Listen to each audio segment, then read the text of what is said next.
Hello, hello. I've already seen some of your cosplays. They look incredible. Thank you so much for coming. Gonna have everyone out here in just a second. So thank you. Just a couple more minutes.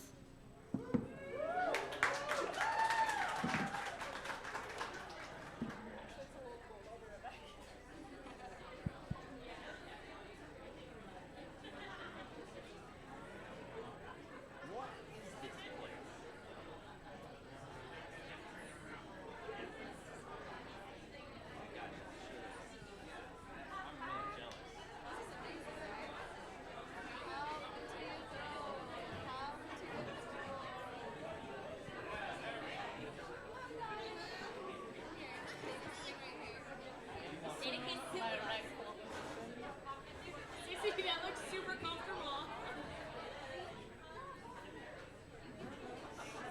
Dana's here. She marked her phone. Oh my God. Yes. You're too comfortable up there. Wow.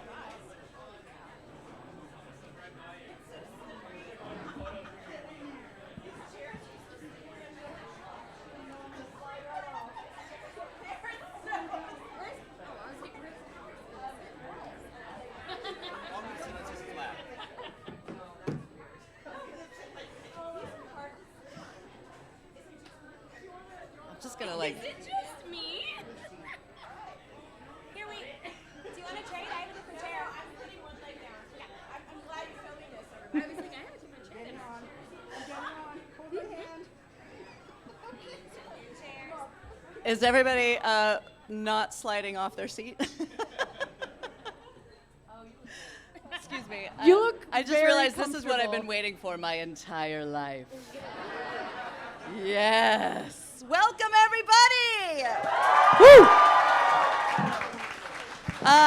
Thank you so much to Requiem for putting this together. I heard Grom Night was a blast. And thank you all for being here and making the journey, whether you're near, far, or whatever. Thanks for liking this weird show and still caring. We super appreciate it. I'm going to introduce some people that probably need no introduction, but we're going to do it anyway. At the very end of the table, we have the most amazing Eden Regal. Eden is the voice of Basha. Eden is the voice of the fairy that will eat your skin. She is also our amazing voice director and one of the kindest humans I've ever met. So thank you for being here, Eden. Next up, we have Miss Mela Lee. Mela is the one you love to hate, Miss Kiki Mora. But the best part is Mela is nothing like Kiki, and in fact, she is quite lovely. Up next, we have Avi Roque. Avi is everyone's favorite Bard Coven leader, Rain Whispers.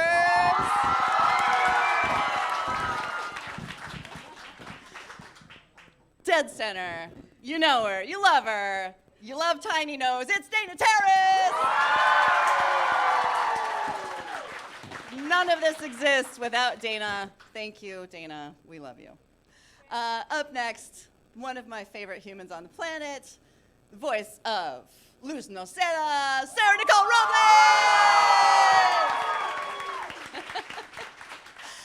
Next is her amazing mother, but not IRL, Elizabeth Grujon!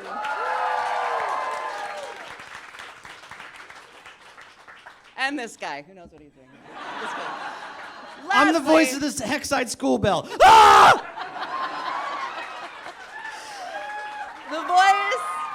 The voice of your favorite tiny titan and my favorite birdworm, Woo! Alex Hirsch.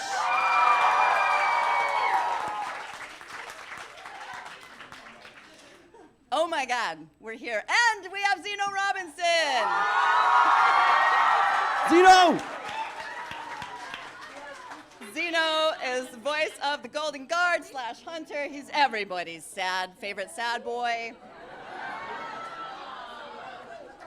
But he doesn't get the throne, because I do. Oh. He's got waffles. He's got waffles. Hi. Good to see you. I would give you a hug, but I literally don't know how to get out of this thing. I mean, it's Try not to we're besties now. So given that there are 9 of us on this panel, there's probably about time for one question each. One question I do want to ask of all of you, it's very important. What makes you all so awesome? I would love to know what makes you so awesome. Starting with Eden. Caffeine. My proximity to you. Oh, stop. Good answer. Well, for me, it's super easy because it's all the talent in this room is what makes me super awesome. No, I want to know what makes you awesome. I do. I think, listen, we have such a tendency as people to downplay our own strengths, and I think we should lift each other up and talk about what we love about ourselves. Tell me what you love about yourself. Sorry, I went there. Wow. It got real deep. Okay. Therapy. How much do you charge per hour? Boy, this is making me more emotional than I'm comfortable with. I'm sorry. I think that I take it in what you guys are saying. I am a kind person. I care about you all so much. I root for you all, and yeah, I think that's a pretty good trait. I would, yes. Thank you. Seconded. You are. I can confirm. Mela, what makes you so awesome? Dripping with diamonds for friends. I'm the patron saint of second chances and late bloomers. So anybody who, had their dreams dashed and went into a different job, fell in love with the wrong person, and now you're falling in love with yourself. Like I'm The that job, not the person, the girl, that person that lets you know that you are perfectly, wonderfully, beautifully drawn for your purpose in this life. You matter, you mean something, and you make a difference. Do you hear that, Birdworm? You're perfectly drawn. Avi. Okay. Lovely. What makes you so I think wonderful? I'm going to say my heart and compassion and my desire to want to give back and give others things that I did not have growing up and be that light and be that sense of hope. Yeah, so that's my thing. Well done, you. This got a little more real. Already by the time it just got to me. I really like my job and drawing. I like that about myself. So do we!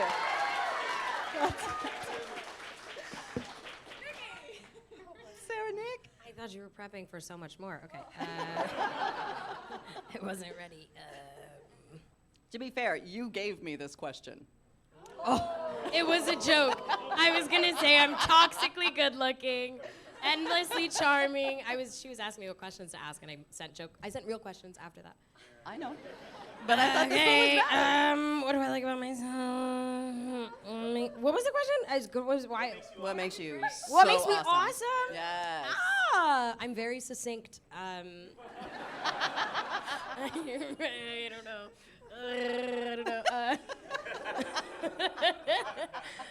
I'm very humble. And you're welcome. So.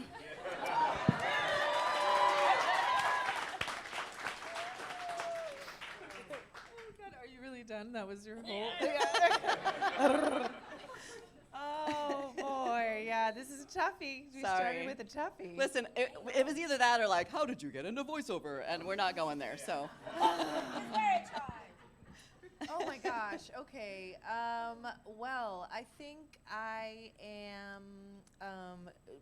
I persevere. I'm determined. I think that's a beautiful, necessary quality in this business and in this world. And also, I've learned a lot about self-compassion and being able to answer questions like this or kind of hold myself in kindness, even and maybe especially when I'm not doing, lovely, shiny things, like even for the kind of softer qualities or struggling moments. So I think that comes through with me. Yeah.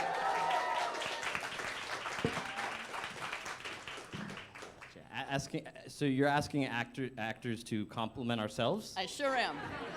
You're welcome. Oh man, I mean, so the actor part of me is like, oh, I can do that, but the writer part of me is like self-loathing, so they're like battling each other. I'm a good whistler. I can whistle. I'm a Let's good hear it. friend. Let's hear it. Me too. Let's have a I whistle. refuse. I will not. Oh, You come just have to on. imagine it. He's Bait like, and only switch. for money. Sorry, I put you on the spot. Gosh, things I like about myself. I think I'm a good friend, and I like that I'm currently not dead. I'm so into that. Enjoy Cheers it while to you can, that. everyone. I will drink to that. Cheers to not being dead. We're all not currently dead.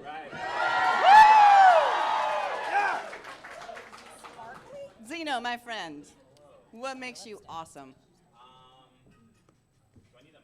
Yep, probably having a microphone. I just didn't know if anybody. I could probably yell. Are you a voice actor? Yeah, right. I just have a naturally loud voice too. Like it doesn't help. This is. I feel like I was like, man, this should not be this hard to answer. I think I have my boundless empathy. I think it helps with acting, and my endless foolish idealism in the belief that things can get better, or there is a better world, that there's a right way, things can be solved, there can be solutions. I think so. I'm always like, believing in the humanity of other people, and hopefully myself one day. But the endless belief that forgiveness, and people can be better, and the world can be better. And so if we make steps at that all the time, every day, in whatever action we take, the world will be a better place. Yes. Everyone, blame Kingdom Hearts. That's all. I just want to say a real thing. I thought of it when Mom talked because I was going to say it, but then you talked and I panicked. I was going to say, actually, my parents, I never actually give them credit. Okay. They won't watch this, so they won't know. But My kids also not watching, so I will never get. they're just like, what do you call it? Like a master class in resilience. Like you just keep swimming, and Yeah. I love that. Yeah. Sissy? Well, first off, I wanted to have that as an introduction so that all of you would understand what incredible humans are sitting at this table, and that I am so endlessly grateful that we get to do these things, even though the show is off the air. You are all. Was there a people- marathon? It's not off the air. I saw there was a marathon a week ago. Last week. Yeah. Hello, everyone. Hello. We know what that means. But you are all people I hold in the highest regard, and I'm so happy to share space with you. And I wanted all of you to understand what these people bring to their personage every day. I am a person who believes in other people. I'm an endless supporter. A rising tide lifts all boats, and I'm endlessly optimistic even when it's really bad for me. Here we are. Also, if you don't know me, I'm Sissy. I was the voice of Lilith. Woo! I brought my emotional support birdworm. He's available for hugs later, maybe. Okay, so this is hi. That's real close. Okay, Alex. This is a very serious question. Are the Collector and Bill Cipher from the same dimension?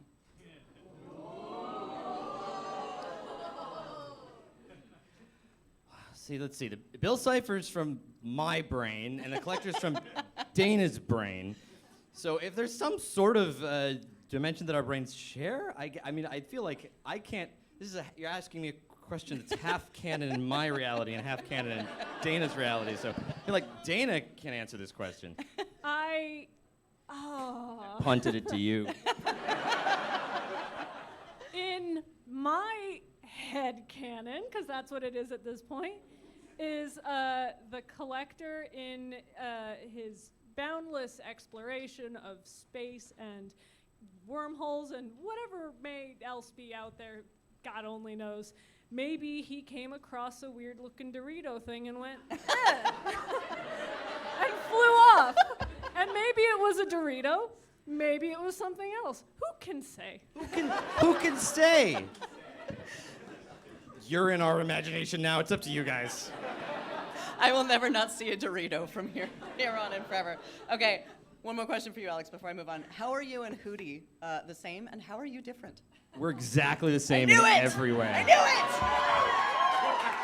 it! This is the most true-to-life character I've ever played. It's an obnoxious, baffling thing. No one knows where it came from. You know where it came from. I don't know where I came from. No, it was. When two people love each other. You guys are gonna learn a lot today. Hoot! I'd say the biggest difference between me and Hootie is that, Hootie, as far as I can tell, seems to have a truly unbreakable spirit. Just in any situation, no matter what's going on, he can find the best in it, and is just so happy to be included. I'm also happy to be included, but I think I'm a little bit more cynical than Hootie. I feel like there's things I could learn from Hootie. Okay. But yeah, we're similar. We're similar in our obnoxiousness and in our fortitude, I would say. Amazing. Awesome. Thank you. Zeno, if Hunter could have one day with his big brother without the whole, clone monster thing, what would they do? Oh, man. I imagine, if they go to a zoo, I think, The giraffes, right? Yeah, they're all about the giraffes. Very animal, wolves, birds. They're our animal lovers. They probably go to the zoo and, I don't know, eat junk food. When's the last time Hunter, acted like a teenager? They probably eat junk food and play video games and, pull an all-nighter without, it having to be waking up to train or something, Yeah. I love that. Thank you. Dana, have you had a chance to meet any of the voice actors from different languages? Oh, yeah. And do we need to fight them?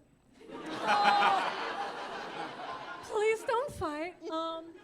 I actually got to know the people behind the Japanese dub of Owl House, and the voice of Amity, and the voices of King and Hootie, and there's this amazing team, and I think we can. I don't know if the video has already been played on stream or if we can play it right now. Sweet, yeah. They actually recorded a message that we want to play for you at this panel, so I hope you enjoy it, this special thing. What? All right, we won't fight them. That's fine. Hello, my name is Mikoto Nakai. I am the voice of Amityville Light in the Japanese version of the Owl House. I'd like to tell you in English, so I'll do my best to read this script. I'm writing this. So, congratulations to Requiem Cafe and the Owl House for the wonderful collaboration! Yay! I hope everyone enjoys it. I wish I could have been there. I saw the ground party decoration in the cafe and the collaboration food and drinks on the Instagram. It's a very nice and so cute, and I am so impressed. And I heard that Dana and the original Boy Scouts will be there today. What a gorgeous event. So, the Owl House is my life. I hope the fans would love the Owl House forever. Enjoy the event. Lastly, Dana and Requiem Cafe, thank you so much. Bye! Have fun! I actually met her when she was visiting LA for a short time, and she is just as sweet and kind in person. It's just been an absolute treat to get to know her and the Japanese dub team. They're great. They're fantastic. So cute. Thank you for sharing that. Mela, if Kikimora ever went to therapy, Now it's your turn. Now it's her turn. I win. who do you think she would grow into? Well, I love that Dana gave us a few clues in the closing credits of season 3. I loved seeing me like in a do-rag and some pants. You know, she was working on a proverbial house, but also herself. I think we put a little bit of ourselves in our characters, and I think she spent a lot of time trying to please other people and be big enough and bright enough and to fit into a mold that wasn't her. I think she would grow into,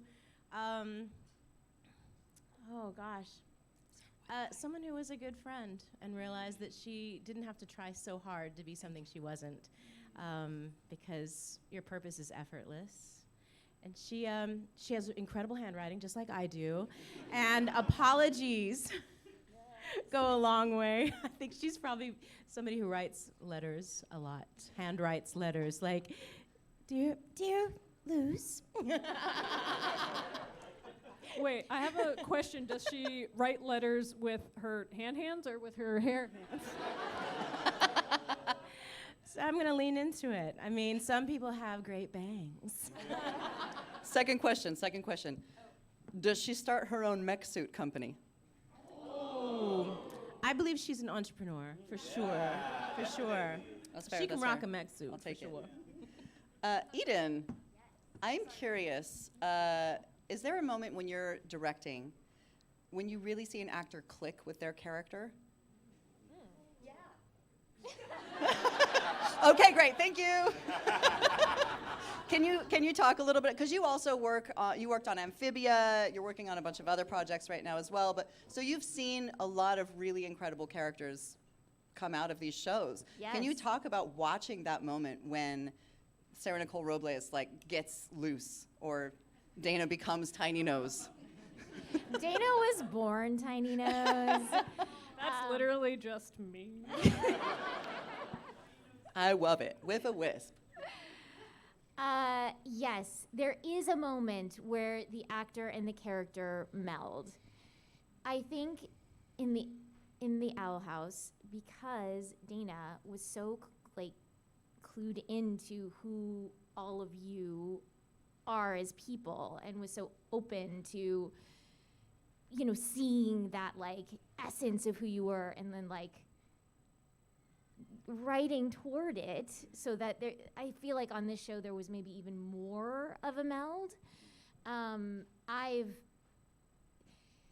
definitely seen the alchemy with each one of you, of that oh wow, there's blur, it's blurry, and the actor is the character is the actor, they're influencing each other. Things are hitting way more emotional than we would have expected, or funnier, or something comes out different, and Dana's like, yeah, do that's fine, that's cool, do that. Yes, I mean, it's just been it's all been such an incredible pleasure. But even when you were early Lilith, Ice Queen, Who everybody loved, right? She never got canceled on Twitter. She was never canceled. And then when you your sister activated that teenage angsty whatever, and real rebellious sissy came out, and we're oh, there's depth there, and then and then your heart. I try to keep her under wraps as much as possible. Sometimes she comes out. And then your heart and your compassion and your kindness sort of dovetailed and guided the character to her redemption journey, and it's just one example. But by the end, I feel like all of us we're such bloody messes all the time, with tears running down our faces. But because we like felt like this connection to each other and the characters and everything. And like if I played Elizabeth for Nikki, like Elizabeth's because we don't record in the same room together. But if I could like if we had recorded Elizabeth's side of the scene and like we could play that for Nikki, and Nikki would like hear Elizabeth's voice and just like go down like something really like deep would click in with her, and then we were like then the emotion just like takes over, and the scene it's just like even more amazing than you could have expected. So yes. Second question. Oh God. If Basha had kids, would she be a dance mom or a minivan mom? Inquiring minds want to know. Wait, why not both? Like. Amazing. Thank you. Elizabeth, I'm curious where you drew inspiration for Camila. Oh, Camila. Actually, directly from my mom. Yeah. Okay. Yeah. As soon as I got, I remember the audition, and I read it, and it was very sweetly written. A lot of the things that Camila says are very sweet and loving, but I played against that, and instead of doing everything like, oh, baby, I made like, look. I love you, but you got to get it together. Because look, they're going to send you to school. You have to go to summer school. You're going to have to go, like that kind of vibe. I know that's not Camila's voice, but you get the idea. And that's how my mom was. And that's how all the moms that I know were, that, growing up. It's like this mix of tough love and then a little sweetness when you need it and a slap when you need it. And I think that's what makes a great mom. So I always talk about that when I talk about Camila, like, how much she was inspired by my mom. I love that. And what would her talisman be?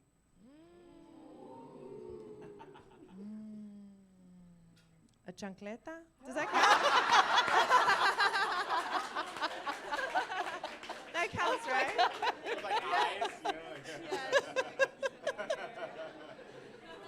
And it's on a staff, so it's that much scarier. It's just Yeah, I can just I am deceased. stick it R.I.P. on me. people. Oh my God. Avi.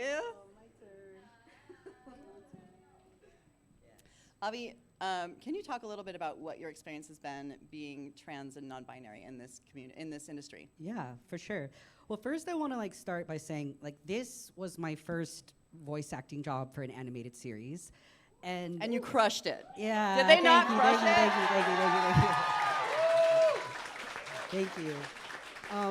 But I do want to speak on that because the way I got the audition was the breakdown didn't say anything about they are non-binary and they are this and they are. It literally said every characteristic, in fact, an essence of this character using they them pronouns. So it was so subtle, but that is just commendable of saying how a breakdown can just not make a big deal about being trans or non-binary, and that's what I loved was Rain just existed in this world, and Yes. it wasn't it may have been the nucleus, but it wasn't everything about being that identity in the series. So that, great.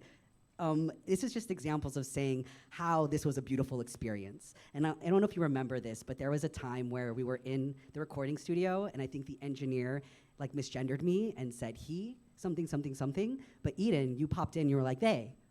And it's I remember that because that's how I feel very supported in this world and in this industry, but just in general as a human being, when I have those support systems. So this is just saying this experience truly was a dream come true, and it sets the bar for the rest of my hopeful jobs that I will get. Yes. Love that. Yeah. Second question. Yeah, what's up? Second question. Yes. What does Rain do in their spare time? Ooh, okay. Besides write Yes. love ballads for Ida, obviously. Obvi. I think they collage.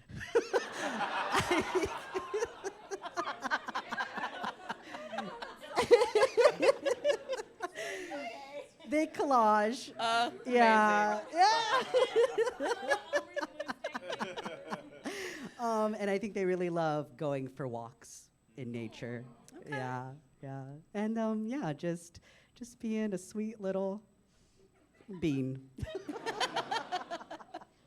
The end. Okay. And scene. Wait, can you do you imagine that they would let King help out Oh, yes. with their collages? Because I think King would be really into that. I think so. And Hootie, of course. I see it being a group activity. I think like Rain is hosting collage nights. So Does the Burger King crown end up on King's collage? Remember the crown from season Yes. You didn't watch season 1. Never Queen. mind. yes, I did. Character study. I needed to know. I needed to know the series, so I watched it. Oh my God, that's amazing. That's amazing. Thank you, Sarah Nicole. What do you love most about Luz No Seda? Aside from everything, clearly. It's like two parts of my brain. First is like, say something sarcastic. Yeah, probably that she's not sarcastic. She's just really genuine and raw and puts herself out there. And that's just so not easy to just really be who you are and let people take it or leave it. And yeah, sometimes like people are cruel and they hurt her, but she's just like, you know what? That's just not for me. She knows what's for her, you know. Was there any part of this process that surprised you? I wrote this question, huh? You sure did. I'm brilliant. What can I say? You know what? I was really intentional too, and I was like, "Don't think about your answer in advance, Nikki. Don't do it." And I didn't. What surprised me? Again, something like flip or like something nice. What surprised? You said it was a good question. Thanks. Oh yeah, thanks. Okay, good. Lead the witness. Thank you. Exactly. I had honestly, I was like trying not to be flippant in the beginning. I was just like, who knows if this is gonna get picked up? Just the fact that we kept going and that all of you guys are here, that was alarming. Like truly, I remember they were like, make your like Instagram public, and I was like, do I even have an Instagram? And then like the show came out, and my husband was like, I think you have like 9,000 followers, and I was like, who? Like it's one episode. So yeah, you guys, and it's been wonderful. Like you're so nice. So thank you.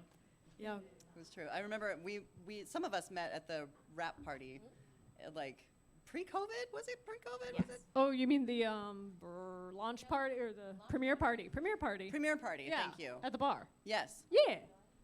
And I was like, oh my God, you're the voice of Luz. I'm the voice of Lilith. Hi. And we were like, She scared me. Yeah, I was like, hi. Okay. Thank you for that. Lightning round. What do each of you think your real life talisman would be? This comes from Hansonette on social media. What do each of you think your real life talisman would be? Hammerhead shark. Dope. Let's go. Toothless from How to Train Your Dragon. So basically jelly bean. Okay, got it. Mine's always a dog. I've answered this question a couple times. It's always a husky. It's always a husky dog. I love dogs. The dogs are like my people. Yeah. All right. Hummingbird. What? Okay. Okay. Alex, Avi, Mela, Eden. Penguin. Penguin. Okay. Blue dragon. I love lizards because they're beautiful in their own way. Octopus. Okay. Very multifunctional. Maybe a buffalo? I feel like a buffalo. A tiny one somehow. Small enough to fit on a stick. You know, one of those. This thing doesn't fly. Mine's the honey badger, for anybody that's keeping track. What was the inspiration for King's design? Ben A Minute asks this question. What was the inspiration for King's design? Honestly, how did Kikimora end up with like a thing on her head and like the jacket? I'm so curious. Thank you for that. I'm a this kind of this kind of explains a lot of the monster designs, the demon designs in the Boiling Isles. I'm a huge fan of Game Freak and Pokemon and Ken Sugimori and and also plus Hieronymus Bosch paintings. If you like zoom into a lot of those creepy paintings, you got all these demonic little weirdos, and you know You got to catch them all, right? You gotta catch them all. All those Bosch creatures. Yeah, and some of them are creepy and disturbing, and some of them are just so funny. And so when I combine my love for Pokemon and I combine my love for Christian hell horror from the 1500s, then you get the demons of the Boiling Isles. And that's kind of, you know, where I think you can see where King comes from that. Okay. The Pokebosh. Second question.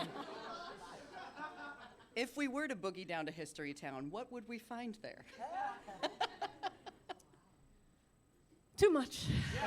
Fair. Too much. That's fair. I think this is an open and shut question for everybody. Just scream your answer. From Satorius7544. Would Ida, the infamous owl lady, be afraid of the IRS? Yes! She would be like, come at me! She would take down the IRS.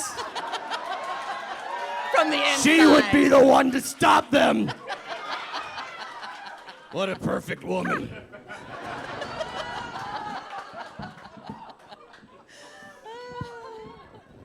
Okay, and then I have, wow, Grunkle. One last question for everybody, and I think we can just go straight down the row here. What aspect of your character do you relate to the most from Anorire?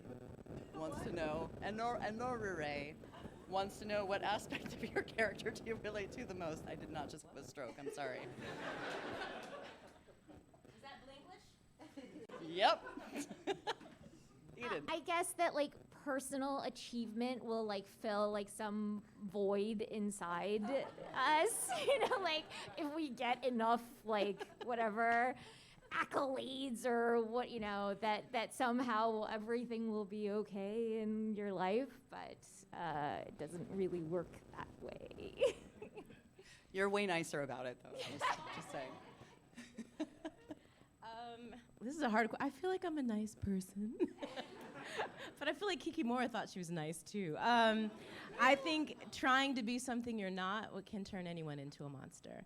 And the message of this show is that we are all drawn for our own perfect magic. So just celebrate yourself like a holiday. Okay. My answers are not as deep, okay? It's that they're non-binary like me, and they're brown like me. How is that not deep? How is that not deep? That's important. All right. Tiny Nose is small and paranoid, and I can be like that.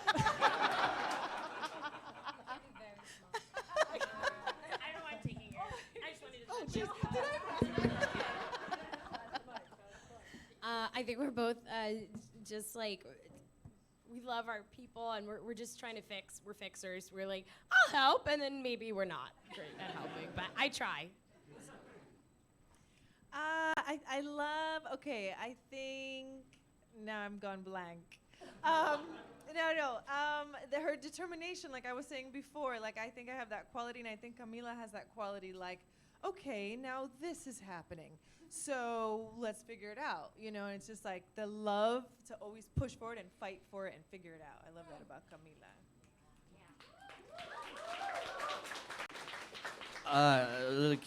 King and Hootie.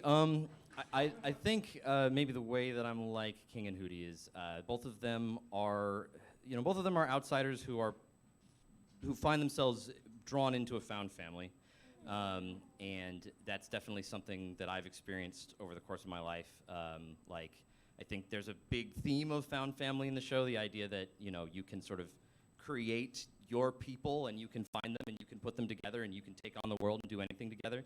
And so, you know, in this miscellaneous bag of strange creatures, this owl tube and this little Pokemon guy. It's Birdworm. Yeah, the birdworm. I'm like, oh yeah, I'm him. That's 100%. But I probably relate most of all to the Hexside School Bell because Wait, high can we hear it? school. Can we get it one more you time? you can never escape high school, and I'm always screaming inside my brain. So. Can we get it one more time? Oh, the Hexside Bell. Yeah.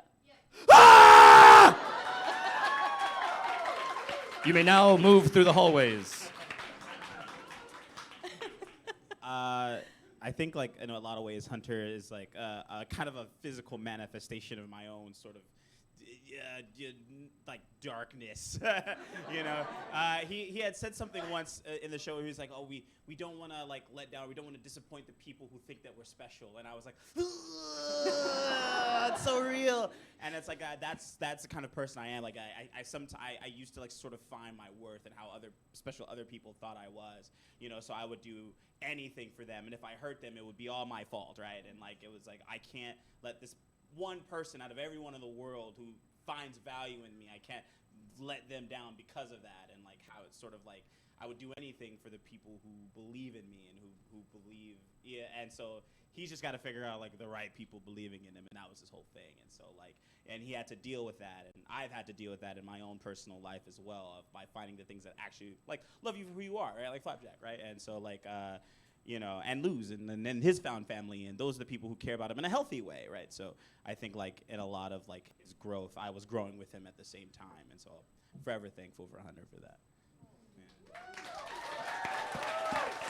Yeah. If I could get up, I would give you a hug, but I literally don't know how to get out of this thing. I'd like to throw. I wouldn't want I've thrown issues. I would say, not that anyone's asking, but I'm asking myself the same question. Yeah, I'm asking. I also started in a job that was not right for me, and I was a giant square peg in a giant round hole, and then I just went with the nerdness of it all and ended up where I'm happy. So yeah, embrace the nerdness. Yeah, go where you're happy. All right, we have time for one more question that I think is a good one, and then we'll do Q&A. And I don't know how you guys want to organize Q&A. I'll just grab a mic and bring it around to whoever has the best questions. Please don't trample anybody. We'll be gentle about it. Do you have a favorite moment or scene from recording that sticks out to you? For me, I have two. Why were you so easy to curse? And let's boogie down to History Town. Zeno, I guess we'll just Yeah, we could go the. ping pong back. I always kind of return to the moment of, and thanks to them, when Luz calls Hunter family and he is overcome with emotion. And we just loved making Hunter like go through things, and like we just loved making him like even Dana was like break him more, and I was like yes, you know. But I just, you know, throughout the entire, especially like season 2, the fans were like, he needs to go to therapy and he needs this, and like, you know, and I think it was a healthy moment for him, kind of this crumbling realization of what healthiness looks like. And sometimes it can make you realize that, you know, before you didn't know that you didn't have that. And so I really, really love that moment for him. And I just think it's something that like not a lot of shows do. Like all the animated stuff I've done before that, there's been nothing like that. Just a moment of letting a character sort of cry in silence for a bit, you know. And I just think that was like, I don't know, I think that was just a really, really powerful scene. And I think it was a really powerful character moment for Hunter that I, as his actor, had wanted for him for a really long time. I was like, when is he gonna deal with this trauma? He's all, you know, he doesn't have time. You gotta save the world, and you gotta, bad thing happens, you just gotta keep going. And so like, he finally had a moment to sort of deal with that. And I think I'm so glad we were able to do that. So, yeah. If it makes you feel any better, he was not crying in silence because all of us were crying with him. Right. My God. Just weeping openly. That was a beautiful scene, though. Like, I think that scene like honestly, just ripped people You know, apart. how, there's something you need to hear from somebody else that you've never heard before from anyone, and like saying like, oh, your family too. How crucial that is. Like for his family was horrible. I'm getting to weepy him, right now. You know, right? Yeah. Like it's like when you're like you wish someone would ask what's wrong so you can cry, or like it's like, oh, I care about you, I love you. When you feel nobody cares about you or loves you. I think that was him, and he was doing his best to like protect everyone, and he felt personally responsible for Bellows. Like that's huge, and for someone to support you and not blame you and like and show you love that you've been like needing your entire life, like with the Grimwalker thing. It's just like so. I could go on for hours about the psychological breakdown of like Hunter and why that was important, but I think sometimes all you need is someone to like tell you belong, and that's what that was for him. It was interesting in the writing of that scene, actually, because when you give the script, sometimes it has very dry explanations. Like they go downstairs, they think it's going to be super spooky. They open a cupboard and it's just possums, and then Hunter. To be fair, possums are scary. Yeah, they're scary. How dare! Little angels. But in the script stage, they were like, this is a really long script. You're going to need to cut a lot of stuff. And we think this scene, like, nothing happens in this scene. And I'm like, no, you don't understand. Yeah. So much happens in this scene. So it was almost cut for time. But we were able to convince them, just wait till it gets to boards, wait till you see the acting, wait till you hear Zeno, like, just trust us. And then by the time they saw the boards, they saw the purpose, everyone was like, so, yeah, very happy that we ended keeping it. Yeah, same. It was a beautiful scene. The question was, are our most memorable or our favorite, or? Your most favorite. Like, do you have a most favorite memory from working on this show? Gosh, I mean, it was always really fun. I think it was very uniquely fun recording the episode where Hootie first is apparently now best friends with Lilith. We sort of just jump into like, oh my gosh, Lulu! Oh, like. Because I just, I remember I kept trying to convince Dana, like, this bird worm, people are gonna hate this thing, and then they're gonna hate me. Close your ears. Like, Close your maybe ears. you could like have less of the worm, and then she's like, I need more of the worm. But like, then he got like, because his whole thing is just he just wants anyone to listen to him or hang out with him or regard him in any way. And then shockingly, Lilith and him get along famously. And it's like I was like, oh my God, I was like so happy that Hootie finally had like a real friend who wanted to listen to him. So like when I was like doing those scenes, I was like feeling good for Hootie. Like, Well, you brought a friend with you. Oh, Did yeah, you yes. Did you want to show off your artistry here?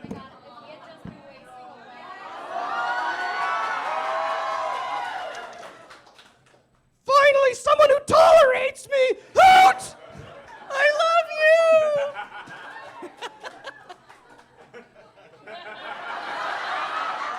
Save it for after, you two. No, break it up. It's forbidden!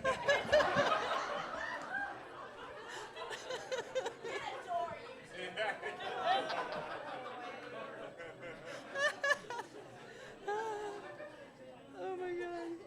How does one follow that? Okay, the first thing that came to mind was the scene in the rain. Oh, right? So good. Yeah. The scene in the rain. Are there spare tissues in the house, please?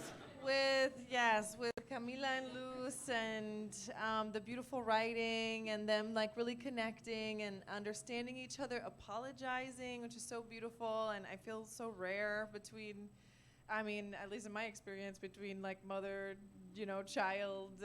So it was just very profound and evolved, and it was always surprising to me when I would do a performance and then I'd look over at Eden and she'd be sobbing.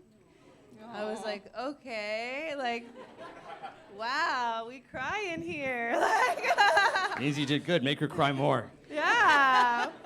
So that was beautiful. And then I also just love like anytime Camila gets to get up to bat for Luz when she gets like kind of hood and she's like, take this mama to the demon round. That kind of stuff. That was my favorite. Oh my gosh. I don't know. Yeah. I was like, my favorite moments are not happy.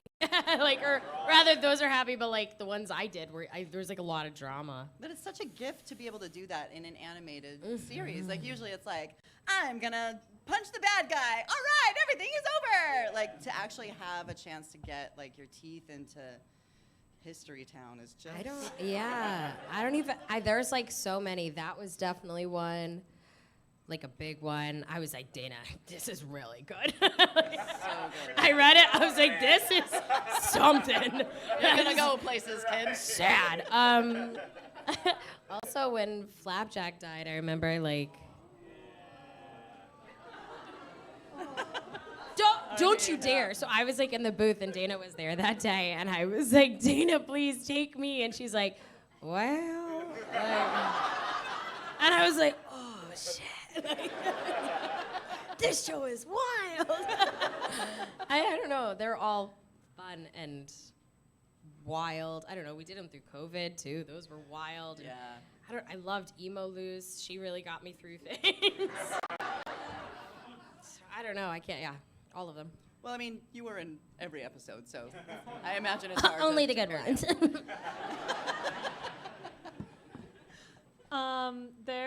So I also play this single character in Labyrinth Runners. Her name is Severine. She's one of the Coven members. And she, at the end of the episode, she goes, I quit! And I can't tell you how cathartic that was. It's just, I needed to do it for me. Just for me. All right. That's beautiful. Okay, I'm gonna say, well, Ida's Requiem because it's the first time we meet Rain, and it was the first episode I got to record.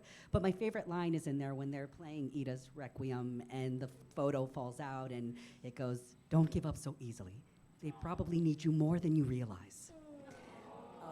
And like that to me was just always like that has always stood out to me, and I always say it to all of you too, because it's good advice. And then in season 3, I think getting to like see what my voice or acting stuff could do and stretch myself, where I got to do like a fusion of like Bellows and Rain, and kind of kind of like play with that voice and everything like that. That was really cool, and I'll always remember that. So yeah.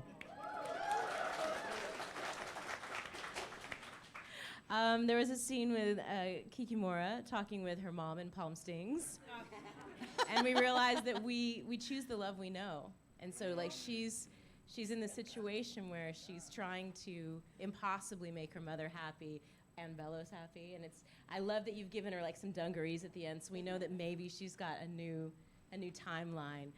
But I felt that as my mom was actually in Palm Springs at the time. I was like, oh, Eden. And it makes no sense, but one of my favorite lines is, Kiki Miki Bruatas. I was found out. I was like, that's the mom I wanted. We know the mom she had. Kiki Miki.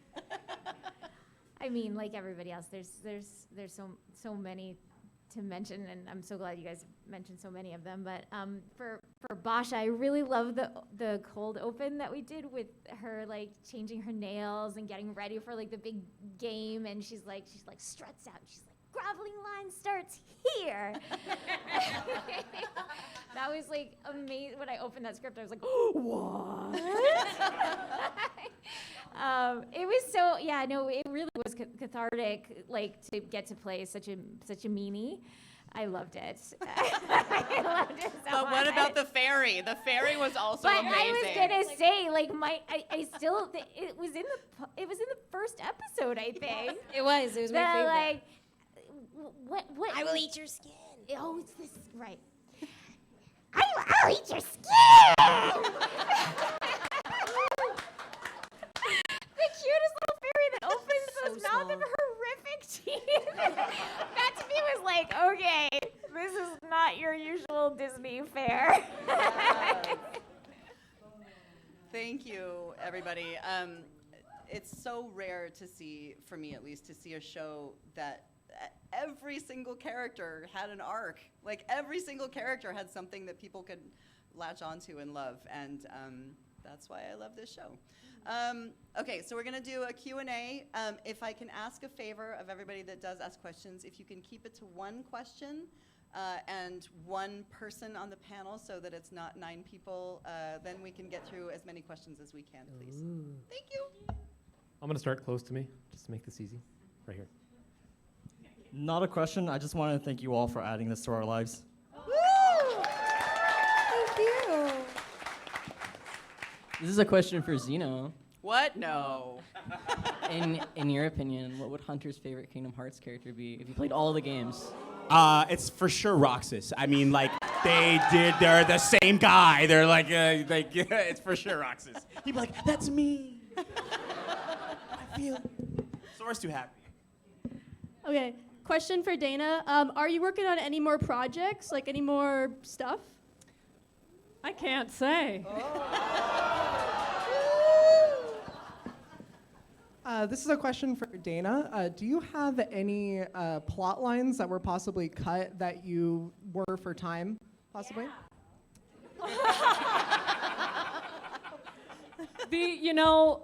All 10 episodes that are actually, no, gosh, it was going to be 14 episodes. All 14 episodes that we could have gotten for season 3 were going to be Kikimora focused, actually, or her whole arc. No, there are a bunch of things that I wish I could have done, but I still am holding out a little bit of hope for some extra content in the future. And just in case, I can't let out those little bits just yet. That is just not yet. confirming That's anything. That's not confirming. It's just me hoping. Just a hope. Hope with me, please. Yes. I'll put our hoping energy. Hi, I'm all the way back here. Hello. This question is for Dana. So I'm currently an animator, and I want to do something similar to create a show. And so I was just curious if you could talk a little bit about how you found your own creative voice with the Owl House. Like, was it like before, during school? Was it like during the Owl House you were kind of figuring out? Was it like, have you still feel like you haven't really found it? Just like, yeah. I actually do feel like I'm still figuring out my creative voice. I think it's something that many artists are constantly searching for, even if they make something like as close to what they wanted as possible. The thing that ends up on paper or on screen will never 100% be what you are thinking of.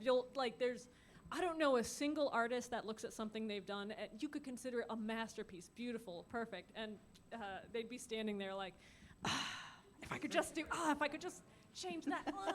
And that's how I feel when watching, the show. And I love the show, but I'm always like, it's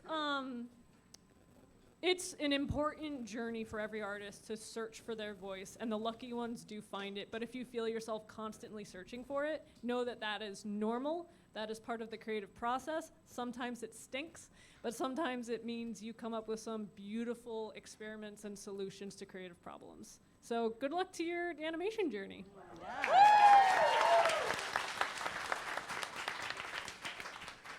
So, sorry, this one's also for Dana. Hi. Guys, we should all just wrap up. We'll meet you out.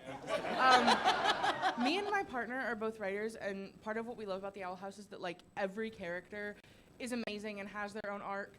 And we're wondering what your character creation process looks like and how you get to the point where you feel like you have such well-rounded characters in all parts of the cast.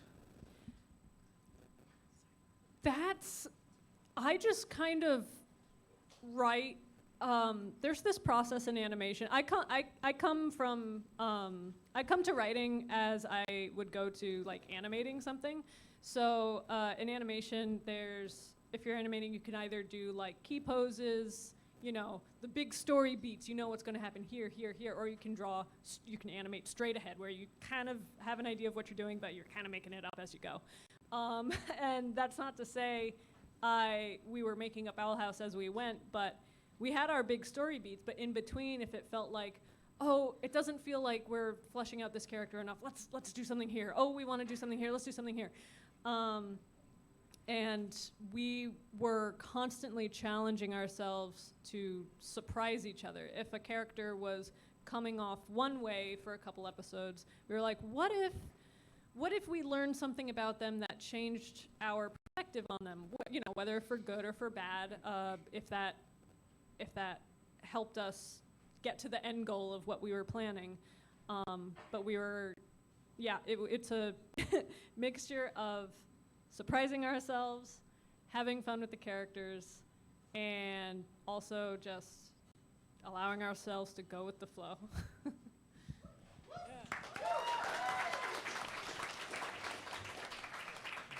This one's also for Dana. I know. I have to ask, what happened to Ida's fang to make it gold? It is, and there's an answer, and it's one of those unexplained storylines that I wish. I know. She got a grill. Sorry. That would make such a good comic someday. Hi, this is for Dana, Alex, and Eden.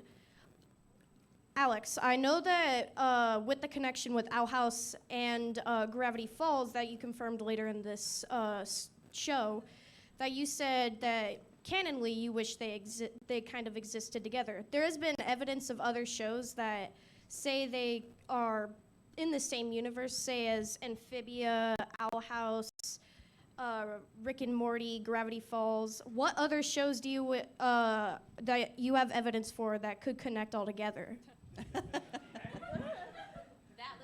I mean, shows are made up. We just we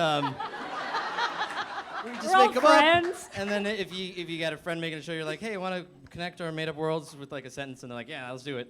I mean, I do. When I was growing up, I sort of imagined that there sort of almost was like our world, and then there's this sort of world of fiction and world of ideas, and that they all kind of coexist together. And when you have a bunch of toys and you line them up, in your bedroom, they all do share a world together. And so like when me and all my friends are drawing, we've just got sketchbooks out on the table. It's like we're creating crossovers all the time with each other's art. So to me, it's more natural, honestly, for like creatives to be kind of connecting their worlds than it is for them to be siloed off, like completely keeping their worlds separate. So like I encourage it. If any of you guys make things like cameo in each other's things, I think it's rewarding. Yeah, me, Matt, and Alex, we're all buddies, and if we want to like include someone's like Grimes or Bill or Hootie in something, we'll just like text each other a thing like, hey, can we do this? Yeah. I have a question not for Dana. Sissy, I would like to know, at the end of the show, where's your palisman? Where's my palisman? Yeah, there wasn't in any of the shots at the end. Well, that's actually a question for Dana.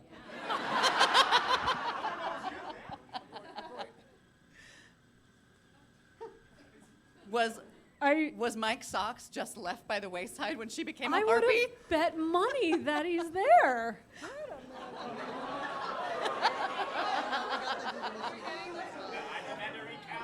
Let's play Stump the Creator. I wouldn't bet against this crowd. They know what they're talking about.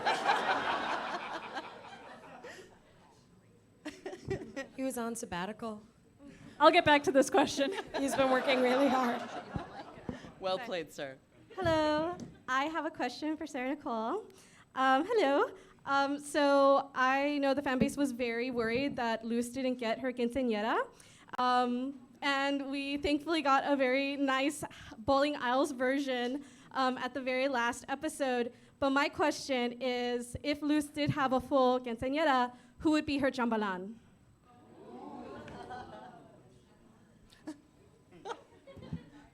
I wasn't prepared for this question.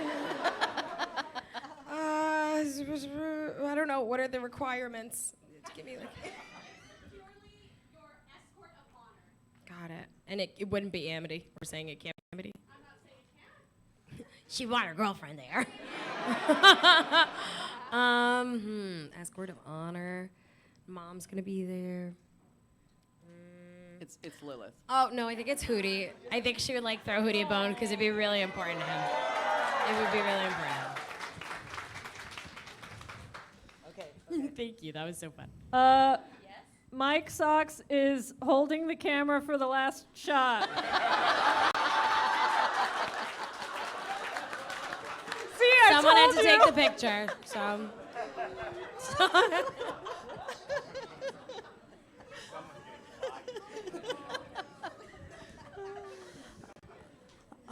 This question is for Dana. What was your inspiration for the Owl House, and what did you get inspired from?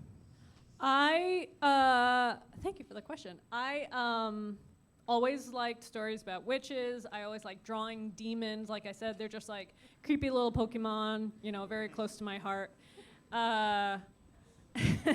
And so I tried to combine all those things into one simple story of one simple story. A Disney show about demons that are cute. And very straightforward. Yeah, every story starts from one sentence, a girl goes to a demon world and learns to become a witch. That's pretty simple. Classic. It's your classic coming of age. And I remember I showed that idea to a friend. I showed him a couple drawings. He was like, no one wants to watch this. No one wants to watch anything about a girl. He was specific about not wanting to, one of the main characters being an older woman, which is just stupid. He was like, no one wants to watch a show like that. So I was like, I'll show you. Yeah, Spite. It's and my favorite. so Spite was my main inspiration for the album. My favorite, yes! Yeah! So fun fact. Multi-trending show later. I hope that guy's crying in his coffee. What do you mean? Fun This fact. is what is it, a You're So Vain scenario? I bet he's like, so I inspired the Owl House. I randomly met this person without knowing who it was, and then he told me his connection, and I was like, well, thanks for being an a-hole. 'Cause we got this wonderful show. Sucks to suck. Hello. This question is for Dana. The Coven heads. If there was more time, when do you think that? What do you think their personalities would have been like? Oh, I would have loved to visit the Coven heads more, especially Adrian was so funny, and his VA, Noshir, was such a joy to work with. But we also had Hetty Cutburn, the head of the Healing Coven. We had a plan with her. We were going to have a cool battle, dreams. Vitimer as well. What would their personalities be? Hetty would have been stoic and silent and scary. So our plan for her was that she was the scariest amongst the Coven heads, and probably the only one Belos would kind of give a side eye of I don't know about that one. Everyone else I feel like I can control or dupe or manipulate, but Hetty, gotta keep an eye on her. Some of the others we unfortunately never got an idea to. I always had an idea. It never made it to the writer's room even. It just got stayed in my head. The head of the Oracle Coven comes from the same place that Kiki Mora does. You can tell he has a little hand hair too, and I always wanted them to, have some kind of interaction, maybe he knows her mom and that's how she got the job, and there's some resentment there or something. We had these plans and we had fun talking about them, but unfortunately, where we at. Hi there, my name's Nathan and this one's the Xeno. So how would the Golden Guard interact with other characters you voiced? For example, the Green Poncho from Craig of the Creek, Haruki from Ultraman, or Akira from Zom 100? Or Transformers. Transformers, yeah. I think Hunter has a fascination with things that aren't from the Boiling Isles, right? I think he, for the Green Poncho, for example, he's like, oh, kids can be normal? You can just go outside and play, with other people, even when there was that part when he went to Hexside and he was like, I finally get to interact with other teenagers, and it was just all join the Emperor's Coven, right? It was never let's hang out, right? So I think Akira, I feel like Akira would be an inspiration more to Hunter to take his own life by his,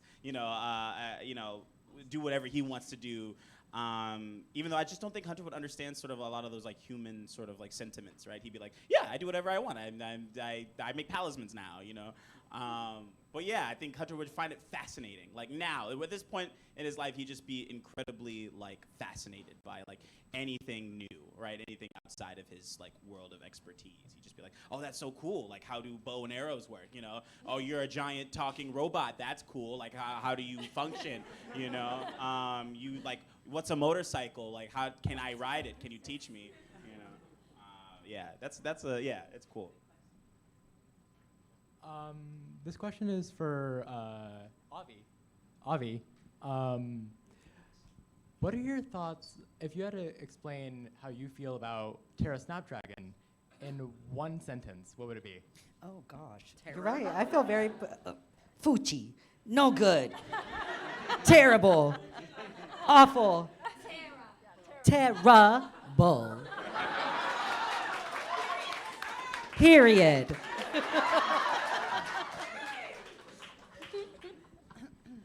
This is for all of you just briefly because I think you guys know that you have inspired a generation, not only of kids, but also us adults.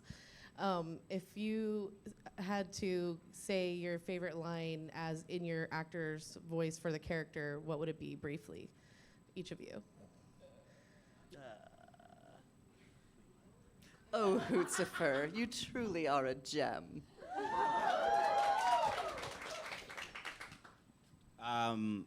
Actually, the favorite thing that Hunter's ever said, he's never actually said it. I really wish he got to say it, so I'm going to say it for everyone, and it's, thank you for finding me. I just wish he got to say it. You didn't say that? Yeah, he never said it. It's just on the tombstone. He It's carved just it on- into the tombstone. He never said it. I know, tragic. About those tissues. Oh, Zeno. I guess I probably would be whatever Hootie's first line was because I couldn't believe I was actually recording it. So, Hootie, password, please. I'm a huge fan of Peek-a-Hoot. That's my favorite. I love Peek-a-Hoot. When you talk about the tea party with the security guards, that's like my favorite scene. Well, after he's decimated. Yes. Okay, this might be kind of random. I gave you guys a line earlier, but there's this other line that's just like coming up to my mind right now, and it's when Camila changes direction mid-sentence, and she's trying to go along with something Luce is saying, like, yeah, okay, and then she just all of a sudden goes, yeah, you know what? I don't have enough imagination for this. I love that. I like this is the Bellows? Was it Bellows? Oh, yeah. This is the Bellows you were talking about? That one always has me dying. I don't know. I always like that, this isn't the PG fantasy world I always dreamed about. 'Cause I felt that when she saw the fairy and she's like, this is awesome! It's not awesome. One of my mantras is like, I'm a ding-dang witch! Like, just gotta remind yourself sometimes. So. Also, meow meow. Oh, meow meow. Forever. When Dana was like, this is, and I was like, I know what this one is. I get this. Trust me. So I'm also King's Squeak of Rage. Alex has a very deep voice, so we needed some I couldn't help. do it with my manly voice. So I came in and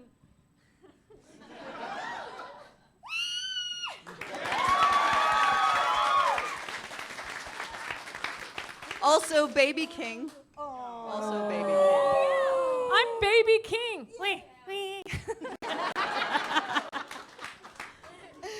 Oh my gosh. Oh, okay. So you know what's fun about, being on testosterone? That sometimes second puberty is like my voice has a crack or like a weird little passaggio high thing. So this line, I feel like that's present and it goes, we are the covens against the throne, AKA the cats. Rawr.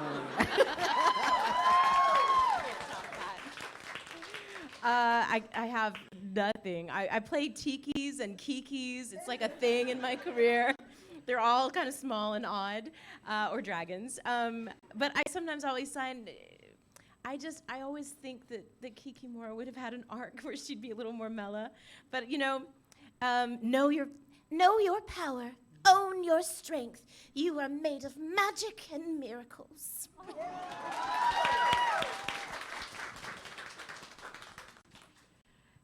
Basha said something at the end that I loved, and I'm not going to quote it exactly because I can't remember, but it was something like, I just want to hang out and look good and play Grudge Me with my friends!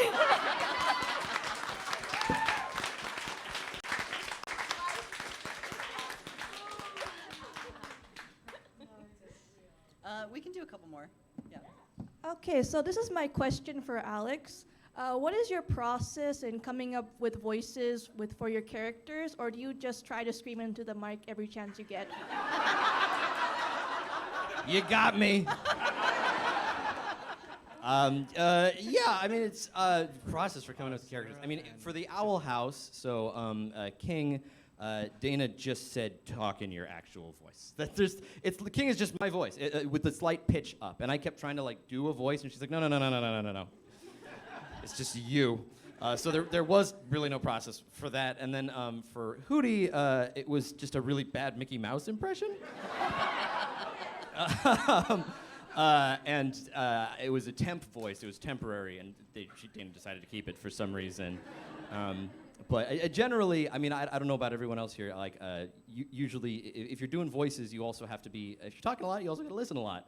And you know, a lot of the voices I do are inspired by people I know or things I've seen, like just ripping off Mickey Mouse.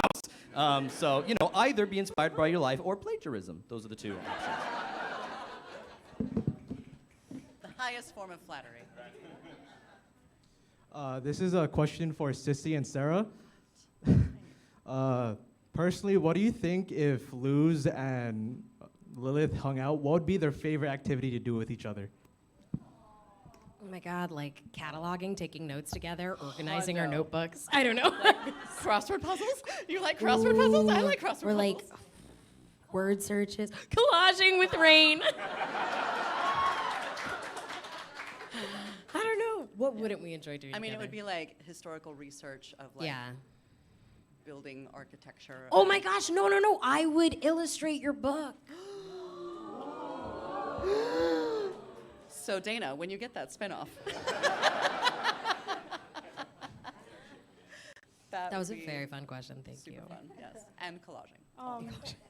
This question is for Avi. When I first saw that episode, like I had to pause and rewind because I'm like, did I really just hear the they them? Yeah. You know what I mean? Yeah. And it like inspired me to be like more like upfront about like my identity. So like just thank you so much for that. You know? I love that. And my question is, do you think oh my gosh, I'm blanking out. Do you think Ida Yes. asked Rain to Grom, or did Rain ask Ida to Grom? Ooh. They asked each other. I think it was like a moment of like, oh, you're asking me? Oh my God, I'm asking you. So that's what I think. I got a question for you while I'm moving around to somebody else because I'm kind of trapped in here. If your character had a spin-off of their own show, speaking of spin-offs, Hunter, Hootie, what genre would it be? I think Lilith would think that it's a spy show, like an international mystery spy show, but it would actually be like just super friggin' boring. I mean, same. Would it be a thing where she's investigating something and it'd be like, nothing to report, like usual? Totally. I came. There was nothing here. I feel like... On to the next. I watched a whole documentary once about the Bermuda Triangle, and there were no answers. It's like 3 hours, and it finished, and I was like, oh, so you guys found out nothing. I'm Thanks for completely watching. I'm completely fascinated with the idea of 00 Coven.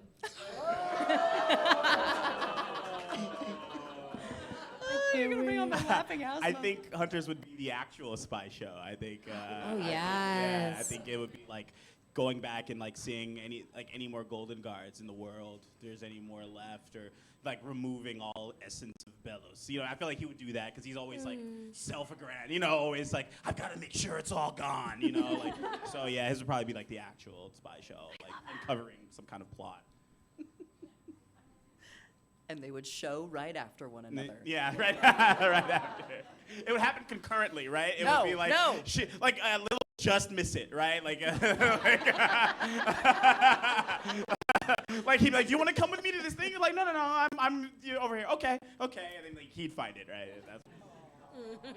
Hootie would have a show about the tiny Hootie that lives inside him called the Owl House House. It would be its own genre, and it would destroy all television. So disturbing. So disturbing. Camila's would be a telenovela. Of course, right? I feel like Luz and Amity would have like a mockumentary style like show about their lives together. Just like, Oh, Tiny knows what the show sounds dangerous. I feel like it would be a shockingly violent science fiction. HBO. It would be like every episode is an hour and a half long. Everyone dies every episode, but she's not the main character or anything. She just appears in the background sometimes, like. How did I get here?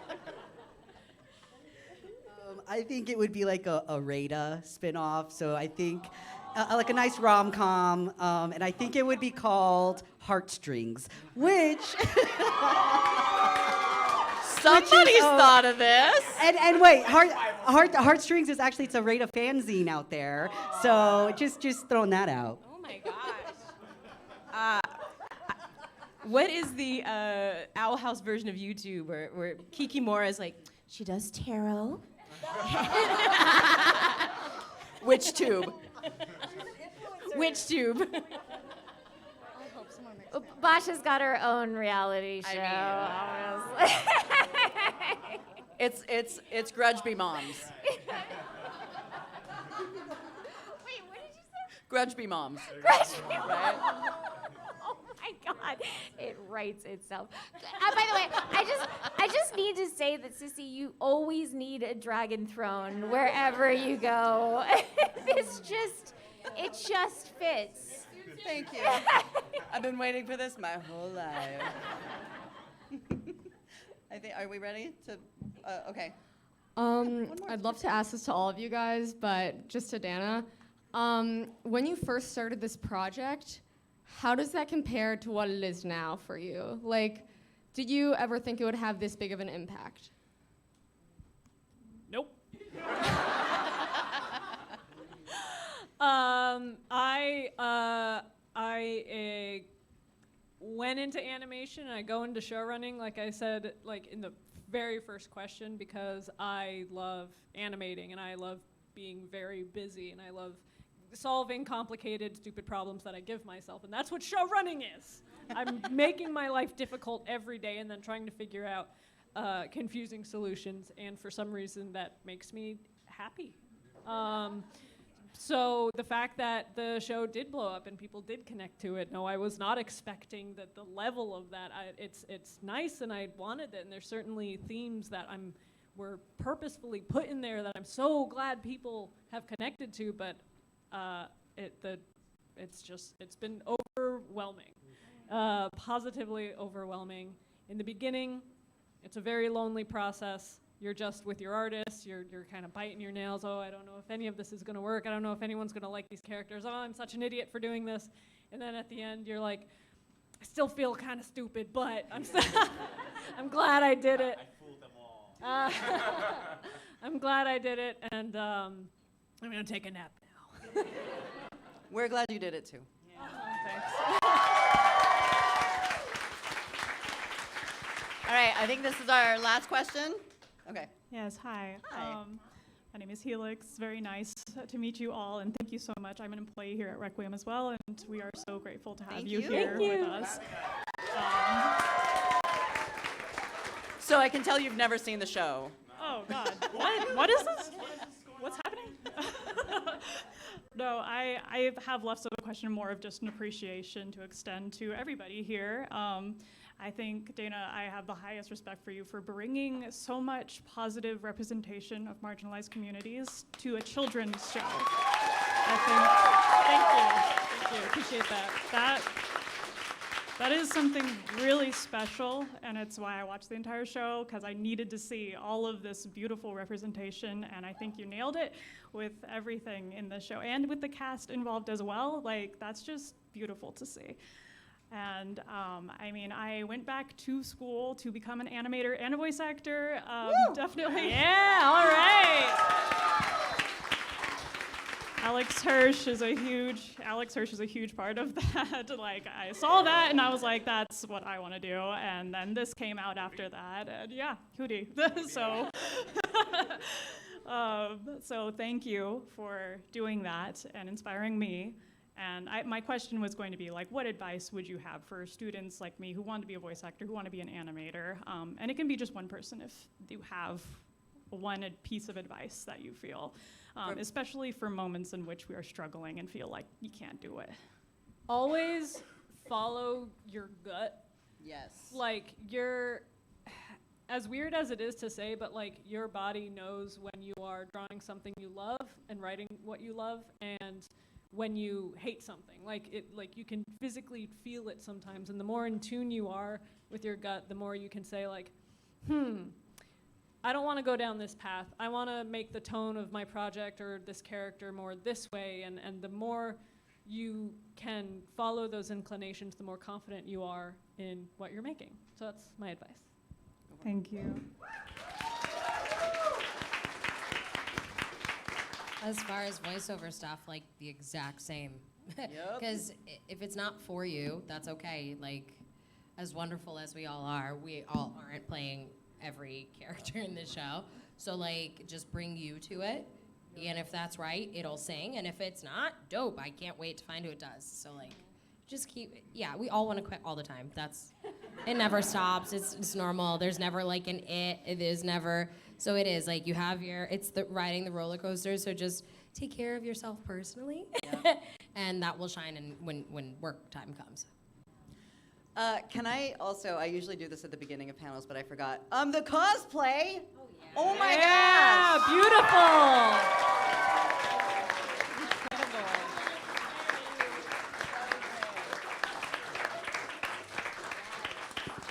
I think I speak for all of us when I say, like, from the bottom of our cold, dead hearts. Thank you so much, every single one of you, for being here. If you came in cosplay, my God, you're amazing. I know it gets hot in a room full of people. Yeah, God bless you, King. I see you up there. Wah, wah, wee, wah. Oofa. Yeah. Oh, buddy. I was going to wear my onesie, and I was like, not today. I know. We got our otter with the dark side, but I think I'd be a puddle. Yeah. We're going to be over at the table back over there, so come say hi. And can we give one big round of applause for all the amazing people at Requiem who Yeah. made this happen? Thank you, guys. And now I will try to get out of this throne. Wait. Can you take a picture of me? I already got one.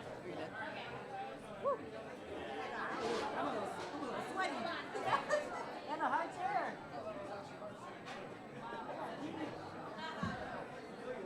I do. Get in here.